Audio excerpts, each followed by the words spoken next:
የቲና መጨረሻ ሁሉ ነገር አበቃላት። አባባ በሚገርምና በሚደንቅ ሁኔታ አሳልፎ ለፖሊስ ማንቁርቷን ይዞ አስይዟታል ማለት ነው። አባባ እጅግ በጣም ጥንካሬና በጥበብ የተሞሉ ናቸው። ቲናን ብዙ ጊዜ አልፈዋት ነበር። አሁን ግን ድርጅታቸውና ሀብታቸውን ለመውሰድ እሳቸውን በመርዝ እንደምትገላቸው ሲያውቅና ሲሰማ መጨረሻ ላይ ማድረግ የምትፈልገው ይህን እንደሆነ ከዚህ በላይማ መታገስ አልችልም፣ ከዚህ በላይ መጓዝ የለባትም በማለት የቲና ጨዋታ ከዚህ ጋር ማብቃት አለበት ሲል ወሰነ። አባባም ደግሞ ፖሊስ አምጥቶ ሲያስይዛት እንግዲህ እስር ቤት ሲያስወረውራት ካሌብም ራሱን መቆጣጠር አቃተው። አባዬ ተው አለ። ክፉ ነገር አታድርግ አለ። ለዚህ ለመጨረሻ ጊዜ በስከ መጨረሻ ይህንን ማድረግ የለብህም እያለ ይማጸነው ጀመር። ካሌብ ቲናን ይዞ ምንም አታስቢ፣ እኔ በገንዘብ አስወጣሻለሁ፣ አንቺ እስር ቤት ተቀምጠሽ እኔ ሰላም አላገኝም አለና ቃል ገባላት። ካሌብ ደግሞ ያየው ማመን አቃታት፣ ራሱን አጨለለ ማለት ነው። ትሁቴ በጣም ተክዛ ነበርና አባባ እጇን ይዞ ተይ እንደዚህ አትሆኚ፣ እንደዚህ እንድኮኚ አልፈልግም፣ ለተፈጠረው ነገር አታስቢ፣ ከዚህ በላይ እኔም መጓዝ አልፈልግም። እውነቱን ስነግርሽ ትሁት እውነቱን እመኒኝ፣ እንዴት እንደዚህ ልታደርግ ትችላለች? እስከ ዛሬስ በዊልቸር ተቀምጬ አይነገርም አያወራም ብላ ነው። አሁን ግን በስከ መጨረሻ ይሄ ነገር እኮ ለእኔ አይገባም በማለት ራሱን መቆጣጠር አቃተው። ትሁትም አባዬ እኔ አሁንም ጦሷ እስር ቤት ገብታ አትለቀንም፣ ስለዚህ አሁን ምን ላድርግ አሏት። እሷን ደግሞ እኔ አላቅም ምን እንደሚደረግ ግራ ገብቶኛል፣ እኔ ወደ ቤተሰቦቼ መሄድ እፈልጋለሁ። ተይ እንጂ ትሁት፣ የሆነ ነገር በተፈጠረ ቁጥር ቤተሰቦቼ ጋር መሄድ እፈልጋለሁ የምትይው ነገር ለምንድን ነው? እንደዚህ መስዋዕትነት መከራ እኮ መከፍለው ላንቺ ስል ነው። ካሌብ እንደሆነ አይኑ ታውሯል አሏት። ባለፈው ለራሱ እስኪ አይንህን ግለጥ የአባዬ እህት ምለህ ከቤት ያለውን ነገር በአይንህ ተከታተል ብዬ ብለው ምንም ሊረዳ አልቻለም። በአይኑ እንኳ አይቶ አሁንም እየማገጠች እያወቀ ከዳኒ ጋር አብራ ጊዜዋን እያሳለፈች ድርጅትና ቤትን በስከ መጨረሻ ቤቱን በራሷ ስም ካደረገች በኋላ እሱንም እኔንም እንደምታጠፋን በጆሮ እንኳ ባንደበቱ ሰማት። ጭራሽ ግን ልጄ ምን እንደሆነ አላቅም፣ አይኑ ሳይሆን ልቡም ተሰውሯል። ምንድን ነው ልቡ ማገናዘብና ማሰብ ካልቻለ አይኑ ላይ እኮ ማየቱ ምንም ትርጉም የለው። ትሁት፣ ይህ የሱ ነገር የካሌብ ነገር የተለየ ነው። ከዚህ በላይ ምን ልታደርገው ይፈልጋል? በገዛ ቤቱና በገዛ አልጋው ላይ ውሽማዋን ይዛ እየማገጠችበት እንዴት ነው ከኔ ነው ያረገዘችው እያለ አሁንም ይናገራል። ቲና አባቱን ስቃይና መከራ አብልታበት እውነታውን እየነገርኩት ከኔ ይልቅ እኮ እሷን ነው የሚያምነው። ምን አድርግ ነው የምትይኝ አላት። ከዚህ በላይ ከአቅሜ በላይ ሆኗል። ከዚህ በላይ ደግሞ ህይወቴን ያተረፋት የለም። ከፈጣሪ በታች ብዙ ችግሮችና ስቃይን አሳልፍ ያለሁኝ። እየደረሽልኝ አንቺ ነሽ፣ በአንቺ ነው ከነሱ እጅ እያስጣልሽኝ የኖርሽው አይደል እንዴ ትሁቴ አሏት። እሱማ ልክ ነው አባይባ አለች።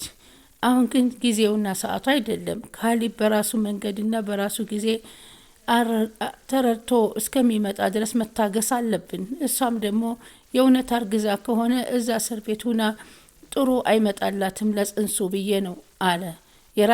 የራሳችሁ ጉዳይ ነው። እኔ እስከ ዛሬ ስትጫወትብኝ በዚህ ቤት ባስወጣቸው ደግሞ መግቢያ የላቸውም። ከዚህ ተጣብቃ ቤት የተቀመጠችው አንድና አንድ ገንዘብ ፍለጋ ነው። ስለዚህ ያ ደግሞ ዳንኤል ከሱ ደግሞ ሰዓቷ ሲደርስ ደግሞ የእጁን እሰጠዋለሁ ብለው አጭር ቃል አስተላለፉ። ትሁቴም በጣም ባያስደስታትም ደነገጠች። ምክንያቱም አባይባ አንድ ነገር ያደርጋሉ ብላ አልጠረጠረችም ነበር። ሰላም ወደ ቻናሌ ተከታይ ሰላማችሁ በላቸውበት ይብዛን። እጅግ በጉጉት የምንጠብቀው ድራማ እንግዲህ ቀጣይ ፓርት የግፈኛው ሚስት ቲና በባሏ ላይ የምታደርገውን ነገር ከባድ ሰው የምትማግጥ ናት። ትሁት በተከታታይ ብትነግራቸውም ፈተናውና ስቃውን አብራ ተሳትፋለች። ስለምትከታተሉኝ ከልብ አመሰግናለሁ። እንግዲህ ቻናሉ ላይክ በማድረግ ይተባበሩኝ ይላችኋለሁ። በዚህ የተነሳ እንግዲህ እነሱን የሚጎዳ ነገርና ነገር የሚጎዳቸው ነገር እንዳያደርጉ እየመከረች ነው።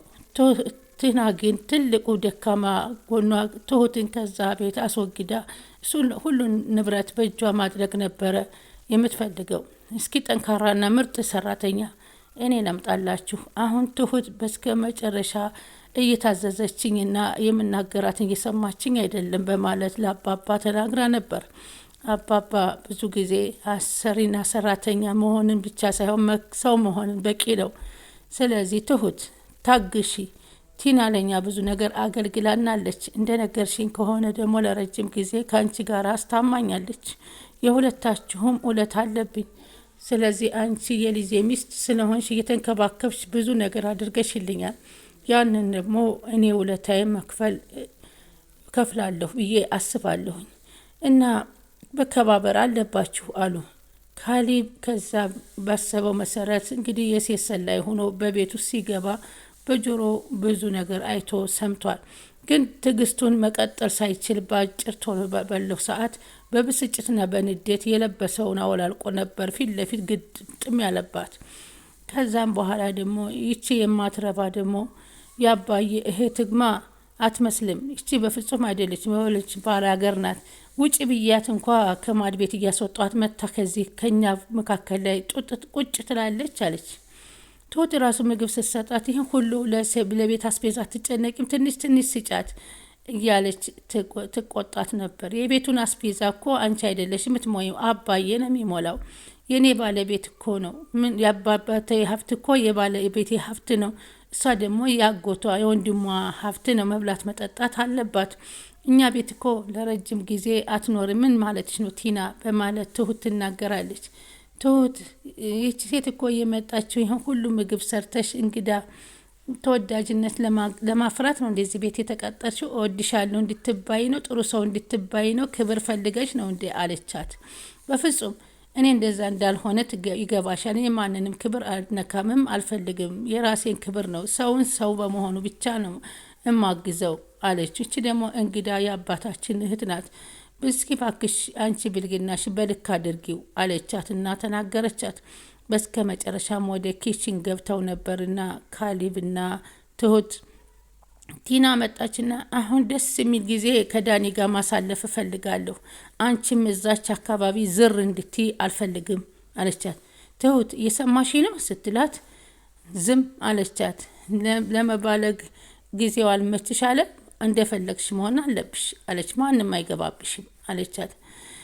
በሰው መደበቅ የፈጣሪ መደበቅ ይበልጣል አለቻት። አሁን መከታትና ገና ካሊብ ከቤት ከመውጣት ይህን ማድረግሽ በጣም ያሳዝናል አለችና ትሁት ስትናገራት ምን ነው ቀናሽ እንዴ?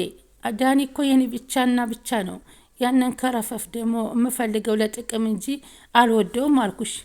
ያ ደግሞ ሳይመጣ በፊትም እንደፈለኩ ብታደርግኝ እኔም ብቀሰቅሽኝ ደስ ይለኛል አለቻት። እናንተን የሚወጣውና የሚገባውን ቤተሰብ መከታተል እኮ አይደለም እዚህ ቤት የተቀጠርኩት። አሁን ኪችኑ ትወጪልኛለች ወይንስ እኔ ለውጣልሽ አለቻት ማለት ነው። አይ አለች፣ ቦታሽ ይሄ ስለሆነ አንቺ እዚሁ ተቀመጪ፣ እኔ እወጣልሻለሁኝ። ግን በሆነ አጋጣሚ ግን እኔ የሚለው ነገር ስገባሽን ከኔ ጋር ተስማምተሽ እንደምትኖሪ እርግጠኛ ነኝ አለቻት። እሱንስ አታስቢ ቲና፣ በፍጹም እኔ አላደርገውም።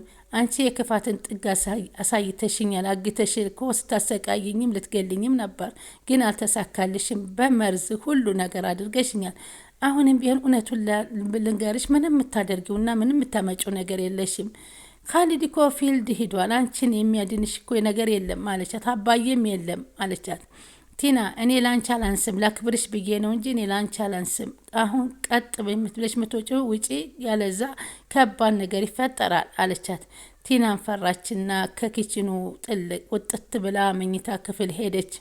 ከጋኒ ጋር መኝታ ክፍል ሆና ጊዜዋን እያሳለፈች እያለች እንግዲህ ካሌብ እንግዲህ ሰላይ መስለው እንደ ሴት የገባው እንግዲህ ሲመለከት ራሱን ማመን አቃተው። በጣም የደበረው ሁኔታ እያያቸው እንደዛ ሆኖ ሲጋጋጡ ሲያቸው ግርም ብሎት መመልከት ጀመረ። ቀስ ብሎ ወጦ በሩን በጩኸት ሲዘጋ፣ ወይ ቲና ደግሞ ደንግጣ የሆነ ሰው እኮ በሩን ጓ ሲያደርገው ሰምቻለሁ ዳኒ ብላ ተጣራች። መኝታ ክፍል የሆነ ሰው ገብቶ ወጣ ሲላት ባክሽ ንቃ እያለች እንግዲህ አላስተኛው ስትል ኦፍ ቲና አሁን እየቃዠሽ ነው እንጂ ማንም እዚህ መኝታ ቤት ይገባል? በሩ እንደተዘጋ አይደል እንደ አለ ደግሞ እውነቴ ነው። በሩ አሁን ጓ ብሎ በጩኸት ነው የተዘጋው። የሆነ ሰው የመጣ ሰው አለ ስትለውም ተነስ እያለች አላስተኛው እባክሽ ተይኝ ኦፍ ልተኛበት እያለ ዳኒ የሚናገር ነበር። እሷም ደነገጠችና ተስፈንጥራ ማን እንደሆነ ለማወቅ ወደ ሳሎን ትሄዳለች። ወደ ሳሎን ስትሄድ ደግሞ ካሊብ የተባለችው ሴትዮ ቁጭ ብላ እያዳመጠች ታገኛታለች። ቲና ደግሞ እጇን እየጎተተኝ ወደ ኪችን ገብታ ካሁን በኋላ ወደዛ ቤት ዝር እንዳትይ፣ እኔ ሳልጠራሽ ወደ እኛ ክፍል ከዚህ ኪችን ብትወጪ ነገርኩሽ፣ የሚመጣብሽ ራስሽን ችግር መቋቋም አትችይም ስትል አስጠነቀቀቻት። እረ በፈጠረሽ ያንቺ ቲና ምን ነው ያንቺ የክፋት ጥግ እንደ ቁጥር ስፍር የለውም እንዴ? አሁን ይቺ ወንድሟ ይመጣል ከሱ ጋር ትቀመጣለች። ምን ነው እንግዳችን ናት፣ ለምንድን ነው ኪችን ትቀመጥ ብለሽ የምትዩ ስትል ትነግራታል። ትሁት አንቺን አይመለከትሽም፣ ከዚህ ብቻ እንዳትወጣ አንቺ ጠብቂ አለቻት። ከዛ በሩን ዘጋችባት። በጣም ይገርማል። ቲና መልሳ ተኛችና ተመልሳ ወደ ሳሎን መታ ከዳኒ ጋራ ሶፋ ላይ ቁጭ ስትል አሁን ቀጣዩ እቅዳችን ምንድን ነው እያሉ ሲመካከሩ እያሉ የቀጣይ እቅዳችን የሚሆነው ሀብትና ንብረታቸውን በእጄ ካስፈረምኩ በኋላ ሰውየውንና ልጁን አንድ ቀን መድፋት ነው የምፈልገው ስትል ስትሰማ ካሊብ ደነገጠና ከዛ ቦታ ብድግ ብሎ ወደ ኪችን ሄደ። መናደድ፣ መበሳጨት፣ ቁሞ መወራጨት፣ ማዳመጥ ያለው ያዳመጠውን ነገር ማመን አቃተውና በቃ በጣም ደንግጦ ወደ ኪችን ሄዳ ወይኔ እቺ ሴትዮ በሽተኛ ናት፣ እንደዛ እንኳ ተናግሪያት ምን አይነት እንጠፍን ያመጣችብን ደግሞ ምንጉር ናት እያለች በትሁት ቲና መጣችና ግን አንቺ አለቻት። ትሁት ይችን ከዚህ ኪችን አትውጣ ብዬ አላልኩሽም? ይችን ሴትዮ እዚህ ትቀመጥ አላልኩም? እና ምን ላርክ? እኔ በሚስማር ሰክቻ ላቆማት፣ እሷን ተነስታ ሄደችው፣ እኔ ሂጃ አላልኩ አለች ትሁት። ቲና ምን አለ ብትታገሺ ስትመለሰችላት። ይቺ ሴትዮ እንግዳ ናት፣ ለተወሰነ ጊዜ ነው የምትቆየ፣ የምትሄድበት ጊዜ ቅርብ ሊሆን ይችላል። ምን አለ ይህንን ብልግናሽን ትግስት ቢኖረ ኦፍ አለች ትሁት። ምን አለ ብተውኝ ካሊብ እንኳ እስከሚመጣ ድረስ ጊዜ ሙሉ ከዳኒ ጋር ባጣጥምበት ምን አለበት ብላ ተናደደችና ከዛም እንግዲህ እሺ በቃ ብላ አሁን አንቺ ውጪ ስትላት እኔ ሴትዮዋን አትውጭ ብዬ እዚሁ አስቀምጣታለሁ አለች። እሺ አልሽ ማለት ነው ትሁት አለቻት። ታዲያ ምን ላድርግ ብለሽ ነው? ትሁትም አይ አለቻት። ምን ላድርግ አደከምሽኝ እኮ የሰው ልጅ አንዳንዴ ይሰለቸዋል እኮ ንግግርም ይደክመዋል እኮ ብለሽም አታስቢም። አንቺም ከስራም ከሁሉም በላይ ከባድ ሰው ሆንሽብኝ። ምን አይነት ፈተና ነው አለችና ትሁቴም ተነጫነጨች። ከዛም እንግዲህ ቲና ከኪችኑ ወጣችና በስከ መጨረሻ ወይኔ ካሊብ ብሎ የለመደውን ሻርፕ እንግዲህ የለበሰውን ከጸጉሩ ላይ ውልቅ አድርጎ ሲላት ትሁት ደነገጠችና ካሊብ መሆኑን ስታይ በጮህ ልትቀውጠው ስትል አፏን ሄዶ እፍና አድርጎ ተረጋጊ ትሁት፣ እኔ ካሊብ ነኝ፣ የመጣሁበት አላማ ስላለኝ እባክሽ ምንም ነገር እንዳትናገሪ፣ ይህ የአባባ እቅድ እንደሆነ እናውቃለን። አባባ ከዚህ በፊት ይህን ነገር አድርግ ብለው የመከሩት ነው። ይህ ደግሞ እንደሚሳካ እርግጠኛ ነን። በቀጣይ ፓርት እስከምንገናኝ ቻናሉን ላይክ፣ ሰብስክራይብ እያደረጋችሁ አበረታቱኝ፣ ጠብቁኝ። አሰላሙ አሌይኩም ወረህመቱላሂ ወበረካቱ።